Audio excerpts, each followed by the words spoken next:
and it is the time. So just 10 days prior to receiving that call on January 21st, the darling of the network and one of the most influential hosts during Jeff Zucker's tenure was texting me about a segment idea he had for his primetime show. Chris Cuomo was suddenly excited about a prominent and regular role for me where I would check the left. Truthfully, I had my doubts on the genuine nature of this idea. Our on-air conversations and chemistry became something viewers look forward to. But Cuomo came up with this particular segment idea after a text exchange that went woefully wrong. I need this, I thought. A network exec had already told me they didn't see me as a host, despite my hosting a very successful podcast and hosting award-winning news specials on BET. This was my chance to prove them wrong. Can't I just ignore this indiscretion? It all began on New Year's Day when I posted a picture of myself looking forward to the new year in a gold sequin bikini on Instagram. Cuomo screenshot the image and said, "Happy New Year, tinsel crotch." Stunned, I read and reread the message a dozen times, trying to understand.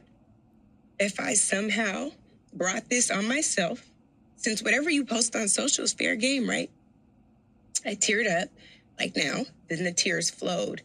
I felt like the safest place I had on a show on CNN had been compromised. I ignored it, just hoping it would go away.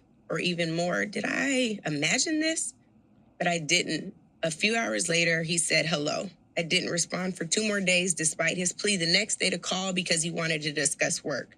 I tried to punt until after the Georgia runoffs, asking a week later if he still wanted to discuss his work idea, despite him mentioning tinsel bikini and tinsel bottom along the way. As I think about this, it feels so small compared to what other women in the workplace experience. But I was afraid to speak up. Between New Year's and my follow-up, an insurrection happened on Capitol Hill where I feared I would lose loved ones.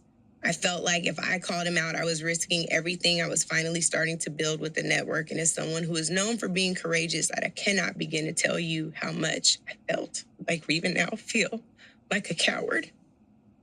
In 10 short days, I felt like what was a clear ride to the promised land turned into quicksand.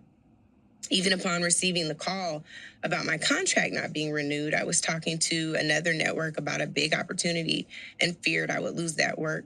And most importantly, the ability to reach the audiences I love in such a critical time.